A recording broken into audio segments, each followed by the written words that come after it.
വിരൂപതയിലും ജാതി അധിക്ഷേപത്തിലും കാക്ക എങ്ങനെ പ്രതീകമായി? പൂമുഖത്തെ അവശിഷ്ടങ്ങളും മാലിന്യങ്ങളും കൊത്തിയെടുത്ത് വൃത്തിയാക്കുന്ന കാക്കയെ അത്രയും ശുചിത്വം പാലിക്കുന്ന ഒരു പക്ഷിയായാണ് യഥാർത്ഥത്തിൽ വാഴ്ത്തേണ്ടത്.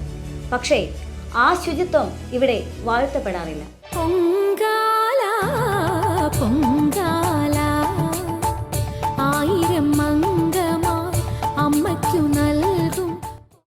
അതെ, അതങ്ങനെ തന്നെയാണ്.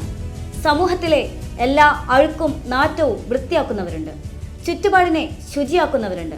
അവരെന്നും സമൂഹത്തിലെ പൊതു എന്ന തട്ടിന് താഴെ തന്നെയാണ്. പൊതു എന്ന ജാതി ബോധത്തിലും അവർക്ക് സ്ഥാനം താഴെ തന്നെയാണ്. ഇപ്പോൾ നടന്ന 2 സംഭവങ്ങൾ നമ്മുടെ സമൂഹം എവിടെ എത്തി നിൽക്കുന്നു എന്ന് തുറന്നു കാണിക്കുന്നുണ്ട്. ഒന്ന്, പ്രശസ്ത മോഹിനിയാട്ടം കലാകാരനെതിരെ കലാമണ്ഡലം സത്യഭാമ നടത്തിയ ജാതീയമായ നിറവും തൊഴിലും പറഞ്ഞുള്ള അധിക്ഷേപം.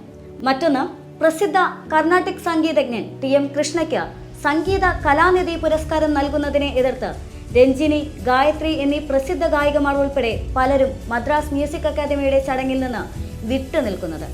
ആദ്യത്തേത് ജാതി വർണ്ണവിവേചനം കേരളത്തിൽ കലാരംഗത്ത് പോലും എത്ര ശക്തവും ലജ്ജാഹീനവുമായി നിൽക്കുന്നു എന്ന് കാണിക്കുന്നുണ്ട്. രണ്ടാമത്തേതാണെങ്കിൽ ക്ലാസിക്കൽ സംഗീതത്തെ തമിഴ് ബ്രാഹ്മണരുടെ കുത്തകയിൽ നിന്നും മോചിപ്പിച്ച് ജനകീയമാക്കാനുള്ള ശ്രമങ്ങളെയും ഒപ്പം ജാതി വിരുദ്ധമായിരുന്ന പെരിയാർ പ്രസ്ഥാനത്തോടുള്ള കൃഷ്ണയുടെ ആഭിമുഖ്യത്തെയും എടുത്തുകാട്ടി കൃഷ്ണയെ ഇല്ലാതാക്കാനും ശ്രമം നടക്കുന്നു. ഇവിടെ പക്ഷികൾക്കിടയിലെ ജാതിയാണ് കാക്ക. ജാതിയുടെ ആ കെട്ടിൽ നിന്നും പുറത്തു കടക്കാൻ എത്ര കുളിച്ചാലും കാക്കയ്ക്കാകില്ല. അതുതന്നെയാണ് മനുഷ്യന്റെ അവസ്ഥ. എത്ര കുളിച്ചാലും ഐത്തം കൽപ്പിക്കപ്പെട്ട കുലത്തിൽ നിന്നും പുറത്തു കടക്കാൻ ചില മനുഷ്യർക്കാകില്ല. പ്രശ്നം പൊതുബോധം തന്നെയാണ്.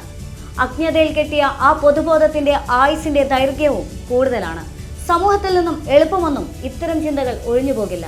അങ്ങനെ ഒഴിഞ്ഞു പോയിരുന്നെങ്കിൽ ഇതുപോലുള്ള സത്യഭാമകൾ ഉണ്ടാകുമായിരുന്നില്ല. അജ്ഞതയുടെയും അഹങ്കാരത്തിന്റെയും മൂടുപടം ഭേദിക്കാൻ കലാമണ്ഡലം എത്ര സത്യഭാമയെ എഴുതിത്തള്ളിയാലും ഒരുപക്ഷെ കഴിഞ്ഞെന്ന് വരില്ല. ഈ വിഷം കേരളത്തിന്റെ അടിവേരിൽ ആഴ്ന്നിറങ്ങിയതാണ്. തിരുത്തണമെങ്കിൽ ആദ്യാക്ഷരം ചൊല്ലിത്തുടങ്ങുന്ന പള്ളിക്കൂടങ്ങളിൽ നിന്ന് തന്നെ തുടങ്ങണം. വേദികളിലേക്ക് സൗന്ദര്യമുള്ള കുട്ടികളെ തെരഞ്ഞെടുക്കുന്ന അധ്യാപകരിൽ നിന്നും തുടങ്ങണം. പാട്ടുപാടാനും നൃത്തം കളിക്കാനും വിശിഷ്ടാതിഥികൾക്ക് പൂക്കൾ നൽകി സ്വീകരിക്കാൻ തിരഞ്ഞെടുക്കുന്ന വെളുത്ത സൗന്ദര്യമുള്ള കുട്ടികൾ വേണമെന്നുള്ള കാഴ്ചവറ്റിയ കാഴ്ചപ്പാടിൽ നിന്നും തുടങ്ങണം. തുടക്കത്തിനെ ഒടുക്കമുള്ളൂ. ഇവിടെ ഒന്നും തുടങ്ങിയിട്ടില്ല. അലമുറയിടുന്ന കഴമ്പില്ലാത്ത വാക്കുകളിൽ തിരുത്ത് എവിടെയാണ്? എവിടെയുമില്ല.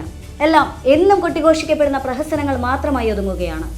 അരികുവൽക്കരിക്കപ്പെട്ടവരും അയിത്തപ്പെട്ടവരും ഇന്നും പടിക്ക് പുറത്തു തന്നെ. കീ കൊടുത്ത പാവകളെ പോലെ താൽക്കാലികമായി ചിലയ്ക്കുകയും മറ്റൊരു വാർത്തയുടെ അപ്പക്കഷ്ണം കിട്ടുമ്പോൾ സാധാരണയുടെ പെട്ടിയിലിട്ട് ഇത്തരം പ്രതിഷേധങ്ങളെ മൂടിവെക്കാറാണ് പൊതുവെയുള്ള പതിവ്. പറയാനുള്ളത് സത്യഭാമകളോട് മാത്രമല്ല, കീ കൊടുക്കുമ്പോൾ ചിലയ്ക്കുന്ന കളിപ്പാവുകളോടുകൂടിയാണ്. നിങ്ങളാരും കാക്കയെ കുളിപ്പിച്ച് കൊക്കാക്കണ്ട. കാക്കയെ കാക്കയായി തന്നെ അംഗീകരിച്ചാൽ മതി. കറുപ്പിന്റെ സൗന്ദര്യത്തെ ഉൾക്കൊണ്ടാൽ മതി. അതിലൊക്കെ ഉപരി മനുഷ്യനെ മനുഷ്യനായി കണ്ടാൽ മതി.